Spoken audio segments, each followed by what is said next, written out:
ಇನ್ನೊಂದು ಕಡೆ ದಾರಿಯಲ್ಲಿ ಯಾರೋ ಭಿಕ್ಷುಕರು ಸಿಗ್ತಾರೆ, ಇಲ್ಲ ನಾವು ದೇವಸ್ಥಾನಕ್ಕೆ ಹೋಗುವಾಗ ಭಿಕ್ಷುಕರು ಸಿಗ್ತಾರೆ, ಅವರಿಂದ ನಮ್ಗೆ ಏನು ಯೂಸ್ ಆಗಿರಲ್ಲ, ಆದ್ರೂ ಕೂಡ ನಾವು ಅವರಿಗೆ ಕೇಳಿದಾಗ ದುಡ್ಡು ಕೊಟ್ಟು ಬಿಡ್ತೀವಿ. ಆ ರೀತಿ ಕೊಡೋದು ತಪ್ಪ ಸರಿನಾ? It depends on your intent. Okay, show off ತರದಲ್ಲಿ ಕೊಡೋದು ಅಂತ ಹೇಳಿದ್ರೆ that is not good. But ಒಂದು ಒಳ್ಳೆ ಇಂಟೆಂಟ್ ಅಲ್ಲಿ if you really feel it is meaningful ಅಂತ ಹೇಳಿದ್ರೆ ಹೆಲ್ಪ್ ಮಾಡ್ಬೋದು. ಆದ್ರೂ ಕೆಲವರು ಹೇಳ್ತಾರೆ ದೇವಸ್ಥಾನದ ಮುಂದೆ ಭಿಕ್ಷೆ ಹಾಕಿದ್ರೆ ನಾ ದೇವರಿಗಿಂತ ದೊಡ್ಡವನು ಅಂತ ಹೇಳೋ ಒಂದು ಕಾನ್ಸೆಪ್ಟ್ನ ತರ ಆಗ್ಬಿಡುತ್ತೆ ಅಂತ.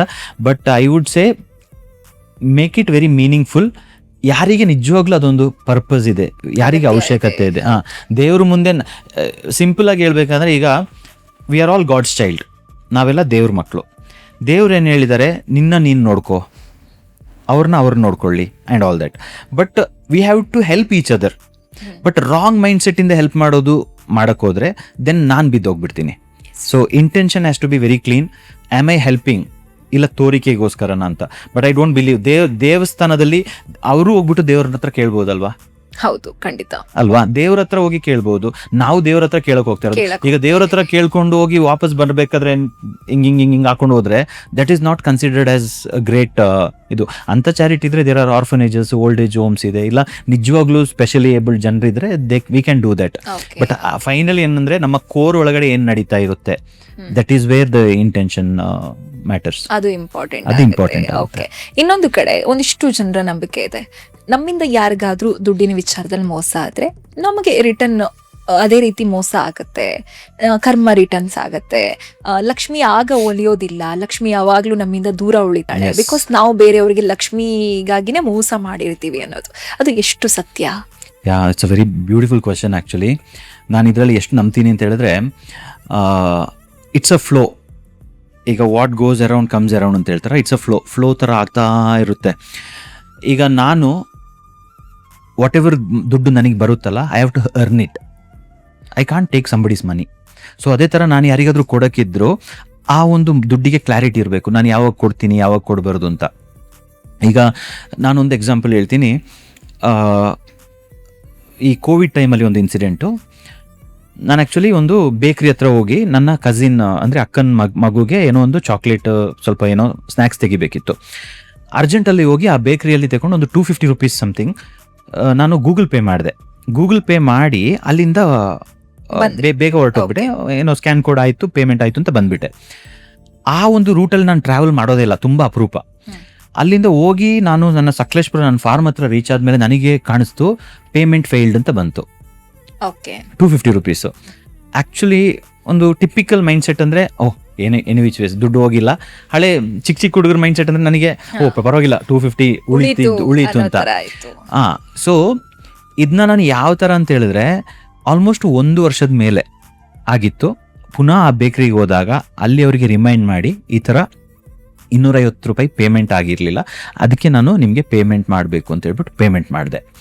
ಆಗ ಅವ್ರು ಹೇಳಿದ್ರು, ಸರ್ ಈ ಥರನೂ ಇರ್ತಾರೆ ಸರ್, 1 ವರ್ಷದ ಮೇಲೆಲ್ಲ ಬಂದು ಈ ಥರ ಪೇ ಮಾಡ್ತಾರ ಅಂತ. So that is how clarity has to be with Lakshmi. So ದುಡ್ಡು ಅಂತ ಹೇಳೋದು ನಾನು ನಿಮಗೆ ಕೊಡೋಕ್ಕಿದ್ದೀನಿ, ನೀವು ನಮಗೆ ಕೊಡೋಕ್ಕಿದ್ದೀನಿ ಅಂತಲ್ಲ. ನೀವು ನನಗೆ ಬ್ಲಾಕ್ ಮಾಡಿದ್ರೆ ನಿಮಗೆ ಇನ್ನೊಂದು ಕಡೆ ಬ್ಲಾಕ್ ಆಗುತ್ತೆ, ನಾನು ನಿಮಗೆ ಬ್ಲಾಕ್ ಮಾಡಿದ್ರೆ ನನಗೆ ಇನ್ನೊಂದು ಕಡೆ ಬ್ಲಾಕ್ ಆಗುತ್ತೆ. ಸೊ ಐ ಫೀಲ್ ತುಂಬ ವಿಚಾರದಲ್ಲಿ ನನಗೆ ಕೆಲವು ಕೋರ್ಟಲ್ಲೂ ಕೂಡ ಕೇಸಸ್ ಎಲ್ಲ ಇತ್ತು. ಮುಂಚೆ ನಂದೊಂದು ಪ್ರಾಜೆಕ್ಟ್ ಮಾಡಿ ಅದರಲ್ಲಿ ಫೇಲ್ ಆಗಿ ಅದರಲ್ಲಿ ಏನೋ ಲಿಟಿಗೇಷನ್ ಬಂದು ಅವ್ರು ನನಗೆ ದುಡ್ಡು ಕೊಡೋಕ್ಕೆಲ್ಲ ಇದ್ದರು. ಸೊ ಫೈಟ್ ಮಾಡಿದೆ, ಎಷ್ಟು ಫೈಟ್ ಮಾಡಿದೆ ಅಂತ ಹೇಳಿದ್ರೆ ಫೈನಲ್ ಆಗಿ ಆ ಕೇಸ್ ನಾನು ಗೆದ್ದು ಯಾವಾಗ ಕೋರ್ಟಿಂದ ಬಂದು ಪಾರ್ಕಿಂಗಲ್ಲಿ ಬಂದು ಬೈಕ್ ಹತ್ತಾ ಇದ್ದೀನಿ, ಒಬ್ಬರು ಲಾಯರ್ ಬಂದ್ಬಿಟ್ಟು ಹೇಳಿದ್ರು, ಏನಾಯಿತು ಕೇಸ್ ಅಂತ. ನಾನು ಹೇಳಿದೆ, ಸರ್ ಗೆದ್ದೆ ಸರ್, ಈ ಥರ ಇಷ್ಟು ಲಕ್ಷ ಬರಬೇಕೀಗ ಅಂತ. ಅವ್ರು ಹೇಳಿದ್ರು, ನೀನು ಗೆದ್ದು ಸೋತಿದ್ಯಾ ಅಂತ. ಅಂದರೆ ಗೆದ್ದಿದ್ಯಾ ಆದರೆ ಸೋತಿದ್ಯಾ, ನಿಂದಿಷ್ಟು ಟೈಮು, ಇಷ್ಟು ಎಫರ್ಟ್ಸು ಇದೆಲ್ಲ ಮಾಡಿ ನಿನಗೆ ಈ ಒಂದು ಅಮೌಂಟ್ನ 1-2 ತಿಂಗಳು 3 ತಿಂಗಳಲ್ಲಿ ದುಡಿಬೋದಿತ್ತು, ಬಟ್ ನಿನಗೆ 3-4 ವರ್ಷ ತಗೊಂಡೆ ಅಂತ. ಆಮೇಲೆ ಅಲ್ಲಿ ನಾನು ಆ ದುಡ್ಡನ್ನ ಅವತ್ತಿಂದ ನಾನು ಡಿಸೈಡ್ ಮಾಡಿದೆ, ಫೈಟ್ ಮಾಡೋಕ್ಕೆ ಹೋಗಿಲ್ಲ. ಆ ಲಾಯರ್ ಯಾವಾಗ ಹಂಗೆ ಹೇಳಿದ್ರು, ಅಲ್ಲಿಂದ ಏನೋ ಒಂದು ಪ್ರೊನೋಟ್ ಏನೋ ಸ್ವಲ್ಪ ಕಾಂಪ್ಲಿಕೇಟ್ ಆಗಿ ಅದನ್ನ ನಾನು ಬಿಟ್ಬಿಟ್ಟೆ. ಆ ದುಡ್ಡನ್ನ ನಾನು ಅವ್ರ ಹತ್ರ ಹೋಗೂ ಇಲ್ಲ, ಕ್ಲೈಮು ಮಾಡಿಲ್ಲ, ಬಿಟ್ಟೆ. ಯಾಕೆ ಅಂತ ಹೇಳಿದ್ರೆ ಅದು ಯಾವಾಗ ಬಿಟ್ಟೆ ನನಗೆ ಆಕ್ಚುಲ್ ದುಡ್ಡು ಫ್ಲೋ ಬರಕ್ಕೆ ಸ್ಟಾರ್ಟ್ ಆಯಿತು. ಈಗ ಹಳೆ ಕಾಲದಲ್ಲಿ ಹೇಳ್ತಾರಲ್ಲ, ಅದು ದೇವ್ರಿಗೆ ಬಿಟ್ಬಿಟ್ಟೆ ಅಂತ, ನಾನು ಅದೇ ಥರ ಬಿಟ್ಬಿಟ್ಟೆ. ಸೊ ಈಗ ನನಗೆ ಯಾರು ದುಡ್ಡು ಕೊಡೋಕ್ಕಿದ್ದಾರೆ, ಅವರು ಸಫೋಕೇಟ್ ಆಗ್ತಾ ಇದ್ದಾರೆ ತುಂಬ ಸತಿ. ಅವ್ರದ್ದು ಕಾಮನ್ ನೆಟ್ವರ್ಕ್ಸ್ ಎಲ್ಲ ಬಂದಾಗ ಅವ್ರು ಹೇಳ್ತಾರೆ, ಅವ್ರದ್ದು ಈ ಥರ ಪ್ರಾಬ್ಲಮ್ ಆಗಿದೆ, ಅವ್ರಿಗೆ ಕಾಂಪ್ಲಿಕೇಶನ್ ಆಗಿದೆ, ಅವ್ರದ್ದು ಏನೋ ಇದಾಯ್ತು, ಎಲ್ಲ ಮಾರ್ಬಿಟ್ರು, ಇವಾಗ ಏನು ಇಲ್ದಾಗ್ಬಿಟ್ಟಿದೆ ಅಂತ. ಐ ಮೀನ್ ನನ್ನಿಂದ ಅಂತಲ್ಲ, ಈ has the same pattern with so many people. ತುಂಬ ಜನರಿಗೆ ಈ ಥರ ಮೋಸ ಮಾಡ್ಕೊಂಡು ಹೋಗಿದ್ದಾರೆ. ದಟ್ಸ್ ವೈ ಈ ಸಫೋಕೇಟಿಂಗ್. ಬಟ್ ನಾನೇನು ಮಾಡಿದ್ದೀನಿ, ನಂದು ಮ್ಯಾಕ್ಸಿಮಮ್ ಏನಿದೆ ಪಿನ್ ಟು ಪಿನ್ ಒಂದೊಂದು ರೂಪಾಯಿನೂ ಲೆಕ್ಕ ತಗೊಂಡು ಆ ಲಕ್ಷ್ಮಿಗೆ ಕ್ಲಾರಿಟಿ ಕೊಟ್ಬಿಟ್ಟಿದ್ದೀನಿ. ಈಗ ಮಗು ಥರ, ಒಂದು ನೀನು ನನ್ನ ಹತ್ರ ಇರೋ, ದಿಸ್ ಈಸ್ ಮೈ ಅಕೌಂಟ್, ಇಲ್ಲ ನೀನು ಅವ್ರ ಹತ್ರ ಇರೋ, I have given it as a charity, ಇಲ್ಲ I have given it like a contribution, ಇಲ್ಲ ಸಾಲ ಅಂತ ಕೊಟ್ಟಿದ್ದೀನಿ. ಸೊ ಈ ಕ್ಲಾರಿಟಿ ಕೊಡದೆ ನಾವು ಎಷ್ಟು ದುಡ್ಡು ಇಟ್ಕೊಂಡಿರ್ತೀವೋ that will actually reflect in our real life. ಅದೇ ಥರ ಎಫೆಕ್ಟ್ ಆಗುತ್ತೆ. ನೀವು ಹೇಳಿದ್ರಿ ಒಂದು ನಿಮ್ಮ ಲೈಫ್ ಜರ್ನಿಯಲ್ಲೇ ಆಗಿರೋ ಎಕ್ಸ್ಪೀರಿಯನ್ಸ್ನ ಹಂಚ್ಕೊಂಡ್ರಿ. ಇನ್ನು ಕೆಲವರು ಪಾಪ ಕೊಡಬೇಕು ಅಂತಿರತ್ತೆ, ಆದ್ರೆ ಅವ್ರಿಗೆ ಕೊಡೋಕ್ ಶಕ್ತಿ ಇರಲ್ವೋ, ಅಥವಾ ಅವ್ರ ಹತ್ರ ನಾನು ಆಗ್ಲೇ ಹೇಳಿದಾಗೆ ಲಕ್ಷ್ಮಿ ನಿಂತಿರಲ್ಲ, ಹಾಗಾಗಿ ಅವ್ರಿಗೆ ಕೊಡೋಕ್ಕೂ ಆಗಲ್ಲ, ಈ ಕಡೆ ಬಿಡೋದಕ್ಕೂ ಆಗಲ್ಲ, ಅರ್ಧಂಬರ್ಧ ಮನ್ಸಲ್ಲಿ ಇರ್ತಾರೆ. ಮೋಸ ಮಾಡ್ಬೇಕು ಅಂತ ಮಾಡಿರಲ್ಲ, ಬಟ್ ಆಸ್ ಯೂಶುವಲ್ ಆಗಿ ಹೋಗಿರತ್ತೆ. ಅಂತವ್ರು ಅದನ್ನ ಯಾವ ರೀತಿಯಾಗಿ ಸರಿಪಡಿಸ್ಕೋಬಹುದು, ಹೇಗೆ ತನ್ನ ಲೈಫನ್ನು ಸರಿಪಡಿಸ್ಕೊಂಡು ಆ ಕರ್ಮವನ್ನ ಹೇಗೆ ರಿಟರ್ನ್ ಮಾಡ್ಕೋಬಹುದು? ಓಕೆ, ಈಗ ಫಾರ್ ಎಕ್ಸಾಂಪಲ್ ಒಂದು ಕಾನ್ಸೆಪ್ಟ್ ಹೇಳ್ತೀನಿ. ಈಗ ಒಬ್ರಿಗೆ ನಾನು 10 ಲಕ್ಷ ಕೊಡಬೇಕು, ಆಯ್ತಾ? 10 ಲಕ್ಷ ಅಂತ ಹೇಳಿದ್ರೆ ಒಬ್ರಿಗೆಲ್ಲ, ಟೋಟಲ್ ನನ್ನ ಲೈಫಲ್ಲಿ 10 ಲಕ್ಷ ಸಾಲ, ಸಣ್ಣ ಪುಟ್ಟ ಎಲ್ಲ ಸೇರಿ ಒಂದು 10 ಲಕ್ಷ ಸಾಲ ಇದೆ.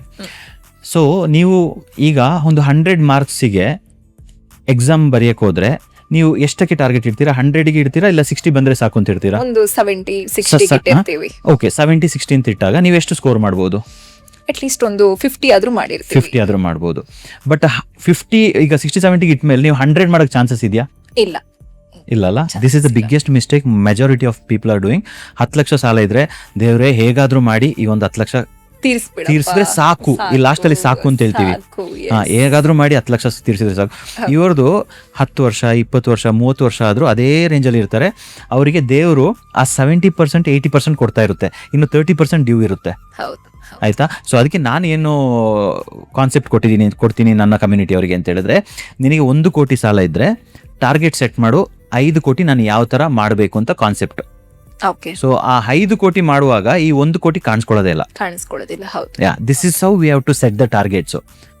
So I think the game ನಾವು ಯಾವ ತರ ಆಡ್ತೀವಿ ಅದನ್ನ ಚೇಂಜ್ ಮಾಡಬೇಕು. ಬರೀ ಸರ್ವೈವಲ್ ಬೇಡ. ಮನಿ ರಿಟರ್ನ್ ಮಾಡ್ಬೇಕು ಅನ್ನೋದು ಮೈಂಡ್ ಅಲ್ಲಿ ಇರಬೇಕು. ಅದನ್ನ ಟಾರ್ಗೆಟ್ ಆಗಿ ಇಟ್ಕೊಂಡು ಅದರ ಡಬಲ್ ಅಥವಾ ತ್ರಿಬಲ್ ಅಮೌಂಟ್ ಅನ್ನ ದುಡಿಯುವಂತ ಶಕ್ತಿ ಅಥವಾ ಪ್ಲಾನ್ ನ ಮಾಡ್ಕೋಬೇಕು ಹೇಳ್ತೀರಾ? ಓಕೆ. ಇನ್ನು ನಾವು ಆಗ್ಲೇ ಮಾತಾಡಿದಾಗೆ ನಾವು ಸತ್ತ ನಂತರ ಕೂಡ ನೇಚರ್ ಜೊತೆನೆ ವಿಲೀನಗೊಳ್ತೀವಿ. ನೇಚರ್ ಜೊತೆಯಲ್ಲಿ ಏನು ಮಿಕ್ಸ್ ಅಪ್ ಆಗಿ ಹೋಗುತ್ತೆ ನಮ್ಮ ದೇಹ. ಅದೇ ತರ ನಮ್ಮ ಬದುಕಿದ್ದಾಗ ಒಂದಿಷ್ಟು ಜನ ನೇಚರ್ ಅನ್ನ ಹಾಳು ಮಾಡಿರ್ತಾರೆ, ನೇಚರ್ ಅನ್ನ ಕೆಡಿಸಿರ್ತಾರೆ, ತಮ್ಮ ಲಾಭಕ್ಕಾಗಿ ನೇಚರ್ ಅನ್ನ ದುರುಪಯೋಗ ಪಡಿಸ್ಕೊಂಡಿರ್ತಾರೆ. ಎಲ್ಲೋ ಒಂದ್ ಕಡೆ ನೀವಾಗ್ಲೇ ಹೇಳಿದ್ರಿ, ಮತ್ತೆ ಯಾವತ್ತಾದ್ರೂ ಒಂದಿನ ಅದಕ್ಕೆ ಡಬಲ್ ಎಫೆಕ್ಟ್ ಆಗೇ ಆಗತ್ತೆ, ಸರಿಯಾಗಿ ಹೊಡೆತ ತಿಂತಾರೆ ಅವರು ಅಂತ. ಆದ್ರೆ ಅದನ್ನ ಹೇಗೆ ರಿಯಲೈಸ್ ಮಾಡ್ಕೊಳ್ಳುವಂಥದ್ದು? ಎಷ್ಟೋ ಜನ ಅವರ ಅಪ್ಪ ಇರ್ಬೋದು, ಮಗ ಇರ್ಬೋದು, ಅದ್ ನೇಚರ್ ಇಂದ ಪಡ್ಕೊಂಡು ಶ್ರೀಮಂತರ ಹಾಗೆ ಉಳ್ಕೊಂಡಿರ್ತಾರೆ. ಅವ್ರಿಗೆ ಯಾವತ್ತೂ ಅದು ತಪ್ಪು ಅಂತಾನೆ ಅನ್ಸೋದಿಲ್ಲ. ಹೇಗೆ ಅವ್ರಿಗೆ ಯಾವತ್ತದು ಎಫೆಕ್ಟ್ ಆಗತ್ತೆ ಅಂತ ಹೇಳ್ತೀರಾ? ಅಥವಾ ನೀವಾಗ್ಲೇ ಹೇಳಿದ್ರೆ ಎಕ್ಸಾಂಪಲ್ ಒಂದಿಷ್ಟು ಜನ ಸೂಸೈಡ್ ಅಟೆಂಪ್ಟ್ ಅಲ್ಲಿ ಸಾಯುವಂಥದ್ದು, ಈ ರೀತಿಯಾಗಿ ಅದು ಎಂಡ್ ಆಗುತ್ತಾ ಹೇಗೆ? ಆಕ್ಚುಲಿ ನೇಚರ್ ಅಂತ ಹೇಳೋದು it will send a bill ಅಂತ ಹೇಳ್ತಾರೆ. ಆ ನೇಚರ್ದು ಬಿಲ್ ನಮಗೆ ಯಾವತ್ತಾದ್ರೂ ಒಂದು ಟೈಮಲ್ಲಿ, ಒಂದು ನಿಮ್ಮ ಹೆಲ್ತ್ ಅಲ್ಲಿ, ಇಲ್ಲ ವೆಲ್ತ್ ಅಲ್ಲಿ, ಇಲ್ಲ relationship, these are the major areas. ಈ 3ರಲ್ಲಿ ಏಟ್ಗಳು ಬೀಳುತ್ತೆ, ಯಾವ್ದಾದ್ರು ಒಂದು ಇದ್ರಲ್ಲಿ. ಸೊ ಇವಾಗ ಇನ್ನೊಂದೇನು ಅಂತ ಹೇಳಿದ್ರೆ, ಗೊತ್ತಿಲ್ಲದೆ ತಪ್ಪು ಮಾಡಿದ್ರೆ ಮಾಫಿ ಇದೆ, ಗೊತ್ತಿಲ್ಲದೆ ತಪ್ಪು ಮಾಡಿದ್ರೆ ಮಾಫಿ. ಬಟ್ ಗೊತ್ತಿದ್ದು ಇಗ್ನೋರೆಂಟ್ ಆಗಿರ್ತಾರಲ್ಲ, ಅವರಿಗೆ it is going to be double triple. ಯಾಕೆಂತ ಹೇಳಿದ್ರೆ, ನಮ್ಮ ತಂದೆ ಒಂದು ಟಿಂಬರ್ ಮರ್ಚೆಂಟ್ ಆಗಿ ಈ ಥರ ಆಂಪ್ಯೂಟ್ ಆಗಿ ಏನು ಇಲ್ಲದೆ ಗೌರ್ಮೆಂಟ್ ಹಾಸ್ಪಿಟ್ಲಲ್ಲಿ ಸಫೋಕೇಶನ್ ಆಗಿ ಸತ್ರು, ಸಾಯ್ಬೇಕಾದ್ರೆ ಟಿಯರ್ ಆಫ್ ರಿಗ್ರೆಟ್ ಇತ್ತು ಅಂತ ನಾನು ಕಾನ್ಸೆಪ್ಟ್ ಹೇಳಿ ವಿಡಿಯೋ ಎಲ್ಲ ಮಾಡಿ ತುಂಬ ವೈರಲ್ ಎಲ್ಲ ಆಗಿತ್ತು.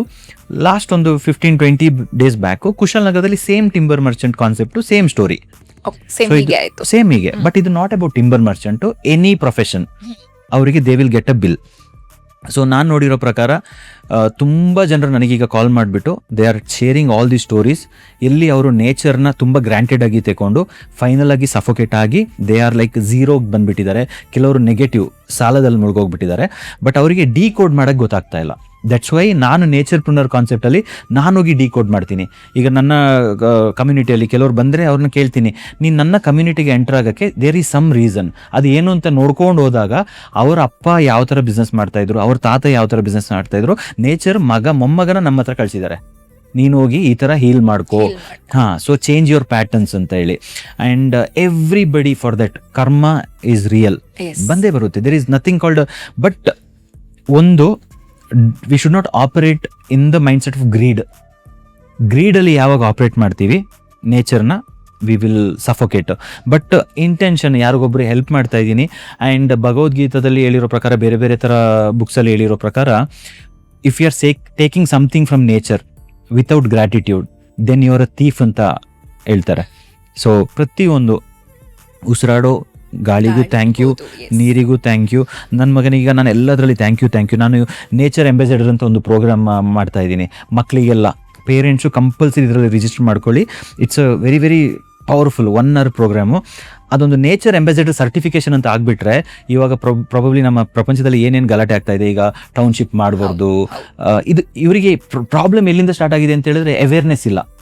ಸೊ ಎಲ್ಲರೂ ಹೇಳ್ತಾರೆ ನೇಚರ್ ಕಟ್ ಮಾಡಬೇಡ, ನೀನು ಅದು ಡೆಸ್ಟ್ರಾಯ್ ಮಾಡಬೇಡ ಅಂತ ಹೇಳ್ತಾರೆ. ಬಟ್ ಅವ್ರಿಗೆ ಗೊತ್ತಿಲ್ಲ ಈ ಬಿಲ್ ನನಗೆ ರಿಟರ್ನ್ ಹೆಂಗೆ ಬರುತ್ತೆ ಅಂತ. ಇದು ಯಾವುದೇ ಒಂದು ಅಫಿಷಿಯಲ್ಸ್ ಇರಲಿ, ಯಾವುದೇ ಪೊಲಿಟಿಷಿಯನ್ಸ್ ಇರಲಿ, ಅವ್ರಿಗೆ ಪಾಪ ಗೊತ್ತಿಲ್ಲದೆ ತಪ್ಪುಗಳು ಮಾಡ್ತಾ ಇದ್ದಾರೆ. ಯಾಕಂದರೆ ನಮ್ಮ ತಂದೆದು ನೆಟ್ವರ್ಕ್ ನೋಡಿದ್ರೆ ಪೊಲಿಟಿಷಿಯನ್ಸ್ ಇದ್ದರು, ಫಿಲ್ಮ್ ಆ್ಯಕ್ಟರ್ಸ್ ಇದ್ದರು, ಬಿಸ್ನೆಸ್ ಓನರ್ಸ್ ಇದ್ದರು, ಎಲ್ಲರದ್ದು ಲೈಫ್ ನೋಡಿದ್ದೀನಿ. ಬಟ್ ಕೆಲವರು ಸೈಲೆಂಟ್ ಮೋಡಲ್ಲಿದ್ದಾರೆ. ಈಗ ನಂದೇನಂದರೆ, ಈ ಮೊಬೈಲ್ ಥರ ಹೊಸ ಮೊಬೈಲ್ ತೆಗೆದಾಗ ತುಂಬ ಸೌಂಡ್ ಇರುತ್ತೆ ಫಸ್ಟು, ಅಲ್ಲಿಂದ ಸ್ವಲ್ಪ ನಾವು ವೈಬ್ರೇಟಲ್ಲಿ ಇರ್ತೀವಿ, ಅಲ್ಲಿಂದ ಸೈಲೆಂಟ್ ಮೋಡು, ಅಲ್ಲಿಂದ ಡೆಡ್. ನಾನೇನು ಮಾಡಿದೆ, ಅಲ್ಲಿಂದ ಸೈಲೆಂಟ್ ಮೋಡಿಗೆ ಹೋಗ್ತಾ ಇದೆ. ಆಮೇಲೆ ಅಂದ್ಕೊಂಡೆ, ನಾನು ಇದು ಸದ್ದು ಮಾಡಿಲ್ಲ, ನೇಚರ್ ಬಗ್ಗೆ ಅವೇರ್ನೆಸ್ ಮಾಡಿಲ್ಲ ಅಂತ ಹೇಳಿದ್ರೆ ಇನ್ನು ಎಷ್ಟೋ ಜನರು ಇದರಲ್ಲಿ ಸಫೋಕೇಟ್ ಆಗ್ತಾರೆ ಅಂತೇಳಿ ಈಗ I am making lot of noise. So respect nature ತುಂಬಾ ಇಂಪಾರ್ಟೆಂಟ್, ವೆರಿ ಇಂಪಾರ್ಟೆಂಟ್. ಓಕೆ, ಇದು ನನ್ನ ಲಾಸ್ಟ್ ಕ್ವಶನ್. ನೇಚರನ್ನ ಏನೂ ಹಾರ್ಮ್ ಮಾಡದೆ, ನೇಚರ್ಗೆ ನಮ್ಮಿಂದ ಏನೂ ತೊಂದರೆ ಕೊಡದೆ, ನೇಚರ್ ಜೊತೆಯಾಗಿ ನೀವು ಉದ್ಯೋಗ ಮಾಡ್ತಾ ಇದ್ದೀರಾ. ಆ ರೀತಿಯಾಗಿ ಬೇರೆಯವರು ಮಾಡಬೇಕು ಅಂತ ಒಂದಿಷ್ಟು ಜನಕ್ಕಿರುತ್ತೆ. ಆದರೆ ಯಾರಿಗೂ ಗೊತ್ತಿರಲ್ಲ, ಈ ಹೇಗಪ್ಪ ಇದು ನೇಚರ್ನ ಹಾಳೇ ಮಾಡದೆ, ನೇಚರ್ನ ಯೂಸೇ ಮಾಡ್ಕೊಳ್ಳದೆ ನಾವು ಹೇಗೆ ಬದುಕನ್ನು ಕಟ್ಕೊಳ್ಳೋದು, ಹಾಗೆ ಸಾಧ್ಯನಾ ಅಂತ ಕ್ವಶನ್ ಇರುತ್ತೆ. ಒಂದಿಷ್ಟು ಎಕ್ಸಾಂಪಲ್ಸ್ ಕೊಟ್ಟು ಏನಾದರೂ ನಮ್ಮ ವೀಕ್ಷಕರಿಗೆ ಹೇಳೋದಾದ್ರೆ. ಓಕೆ, ಈಗ ನಂದು ಬಿಸ್ನೆಸ್ ಮಾಡಲು ರೆಸಾರ್ಟ್ ಅಂತ ಇತ್ತು. ರೆಸಾರ್ಟಲ್ಲಿ ನಾನು ಜನರಿಗೂ ಹಾರ್ಮೇ ಮಾಡ್ತಾ ಇದ್ದೆ. ಅಂದರೆ ಅವ್ರು ಬಂದು ನೈಟೆಲ್ಲ ಕುಡಿಯೋದು, ನೈಟೆಲ್ಲ.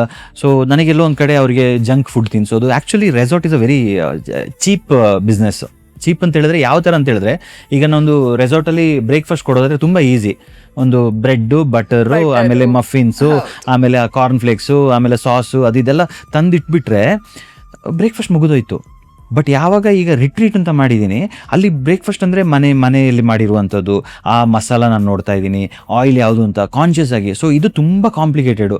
ಬಟ್ ಅಲ್ಲಿ ನಾನು ಈಸಿಯಾಗಿ ದುಡ್ಡು ಮಾಡ್ತಾ ಇದ್ದೆ ರೆಸಾರ್ಟಲ್ಲಿ. ಇಲ್ಲಿ ಕಷ್ಟಪಟ್ಟು ಇಷ್ಟಪಟ್ಟು ಮಾಡ್ತಾ ಇದ್ದೀನಿ. ಸೊ ಈಗ ನಂದು ರಿಟ್ರೀಟ್ ಬಿಸ್ನೆಸ್ಸು, ಇದರಲ್ಲಿ ನಾನು ನೇಚರ್ಗೆ ಹಾರ್ಮ್ ಮಾಡೋಕ್ಕೆ ಚಾನ್ಸೇ ಇಲ್ಲ. ಬಟ್ ಮೇ ಬಿ ಕನ್ಸ್ಟ್ರಕ್ಷನ್ ಅದು ಇದು ಮಾಡಬೇಕಾದ್ರೆ I have to be very conscious. ಈಗ ಗೊತ್ತಿಲ್ಲದೆ ಸ್ಟಾರ್ಟಿಂಗ್ ಇದ್ದಾಗ ಏನೇನೋ ಮಾಡ್ತಾ ಇದೆ, ಲೈಕ್ ಮರ ಗಿಡ ಅದೆಲ್ಲ ಇದು ಮಾಡ್ತಾ ಇದೆ. ಇವಾಗ I am very conscious about ಇಟ್ಟು. ಎರಡನೇದು, ಈಗ ನಾವು ಮಾತಾಡ್ತಾ ಇರುವಂಥ ಒಂದು ಪಾಡ್ಕಾಸ್ಟ್, ಇದು ನೇಚರ್ ಒಟ್ಟಿಗೆ ಕೂತ್ಕೊಂಡು ಯಾರಿಗೆ ಬೇಕಾದ್ರೂ ಮಾಡ್ಬೋದಲ್ಲ. ನಾವೇನಾದ್ರೂ ಮಾತಾಡೋದು ಹಾರ್ಮ್ ಆಗ್ತಾ ಇದೆಯಾ? ನೇಚರಿಗೆ ಇಲ್ಲ.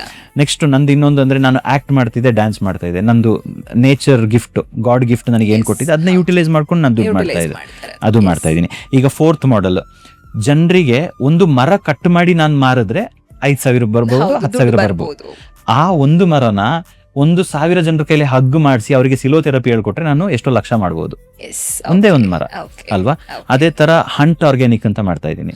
ಹಂಟ್ ಆರ್ಗ್ಯಾನಿಕ್ ಅಂದರೆ ಜನರಿಗೆ, ಈಗ ನಮ್ಮ ಕಂಪ್ಲೀಟ್ ಪ್ರಪಂಚಕ್ಕೆ ಇವತ್ತು ನೆನ್ನೆ ನ್ಯೂಸ್ ನೋಡುವಾಗ ಎಷ್ಟೋ ಪ್ರಾಡಕ್ಟ್ಸ್ ನಮ್ಮ ಇಂಡಿಯಾದು ರಿಜೆಕ್ಟ್ ಆಗಿದೆ. ಯಾಕೆಂದರೆ ಅಡಲ್ಟ್ರೇಷನ್ ಇದೆ, ಚೈನಾ ರಿಜೆಕ್ಟ್ ಮಾಡಿದೆ, ಜಪಾನ್ ರಿಜೆಕ್ಟ್ ಮಾಡಿದೆ, ಬೇರೆ ಬೇರೆ ಕಂಟ್ರಿ ಒಂದೊಂದೇ ಪ್ರಾಡಕ್ಟ್ನ ರಿಜೆಕ್ಟ್ ಮಾಡಿದೆ. ಯಾಕೆ ಅಂತ ಹೇಳಿದ್ರೆ ನಮ್ಮ ಅಡಲ್ಟ್ರೇಷನ್ ಆ ಲೆವೆಲಲ್ಲಿದೆ. ಈಗ ಹಂಟ್ ಆರ್ಗ್ಯಾನಿಕ್ಕು, ನಾನು ಫ್ಯಾಕ್ಟ್ರಿಗೆ ಹೋಗ್ತೀನಿ, ಜನರನ್ನ ಹತ್ರ ಮೀಟ್ ಮಾಡ್ತೀನಿ, ನಮ್ಮ ಏನೇನು ಪವರ್ಫುಲ್ ಇದೆ ಅದನ್ನ ಬಂದು ಸೇಲ್ ಮಾಡಿ ದುಡ್ಡು ಮಾಡೋಕ್ಕೆ ಹೇಳ್ಕೊಡ್ತಾ ಇದ್ದೀನಿ. So Hunt organic.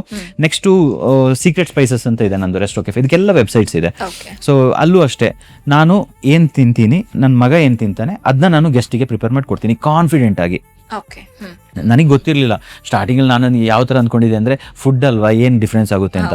ಬಟ್ ಈ ಒಂದು ಎಕ್ಸ್ಪೆನ್ಸಿವ್ ಬಾಡಿ ನಮಗೆ ದೇವ್ರು ಏನು ಕೊಟ್ಟಿದ್ದಾರೆ, ಅದಕ್ಕೆ ಚೀಪ್ ಫುಡ್ ಎಷ್ಟು ಕೊಡ್ತೀವಿ, ನಮ್ಮ ಲೈಫ್ ಕೂಡ ಅಷ್ಟೇ ಚೀಪಾಗಿ ಹೋಗ್ತಾ ಇರುತ್ತೆ. ಈವನ್ ಬಟ್ಟೆ ಆ್ಯಂಡ್ ಆಲ್ ದಟ್. ಸೊ ಈ ಥರ ಮಾಡೆಲ್ಸ್ ಬಂದರೆ ಐ ಥಿಂಕ್ ತುಂಬ ಬಿಸ್ನೆಸ್ ಮಾಡೆಲ್ಸ್ ಇದೆ ನನ್ನ ಹತ್ರ. ನೇಚರ್ಗೆ ಹಾರ್ಮ್ ಮಾಡದೆ ಫೋಟೋಗ್ರಫಿ ಮಾಡ್ಬೋದು, wild life photography, water subject ಅಲ್ವಾ. ಅದಕ್ಕೆ ನಾವು ಈಗ ಒಂದು ಕಪ್ಪೆದು ಫೋಟೋ ತೆಗೆದ್ರೆ, ಇಲ್ಲ ಒಂದು ನೇಚರ್ದು ಫೋಟೋ ತೆಗೆದ್ರೆ, ನಾವು ಎಲ್ಲಿಗೂ ಯಾರಿಗೂ ಹಾರ್ಮ್ ಮಾಡ್ತಾ ಇಲ್ಲ. ಸೊ ಈ ಥರ I think that's what I coach people.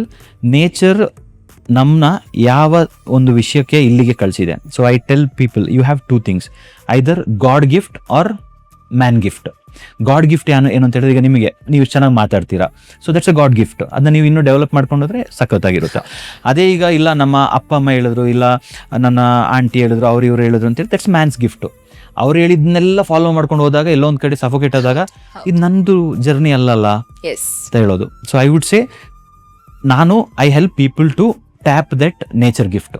God ಏನು ಕೊಟ್ಟಿದ್ದಾರೆ ಅದನ್ನ ಒಂದು ಟ್ಯಾಪ್ ಮಾಡ್ಕೊಂಡು ಐ ಆಮ್ ಗೋಯಿಂಗ್ ಬ್ರಾಡ್ ಅಷ್ಟೇ. ಓಕೆ. ಒಟ್ನಲ್ಲಿ ಪ್ರಕೃತಿಯ ಉದ್ಯಮಿಯಾಗಿ ಜೊತೆಗೆ ಪ್ರಕೃತಿ ಪ್ರೇಮಿಯಾಗಿ ಕೂಡ ಬದುಕು ನಡೆಸ್ತಾ ಇದ್ದೀರಾ. ಖಂಡಿತ. Thank you so much. ಒಂದಿಷ್ಟು ವಿಚಾರಧಾರೆಗಳನ್ನ ನಮ್ಮ ವೀಕ್ಷಕರು ಕೂಡ ತಿಳಿಸ್ಕೊಟ್ರಿ.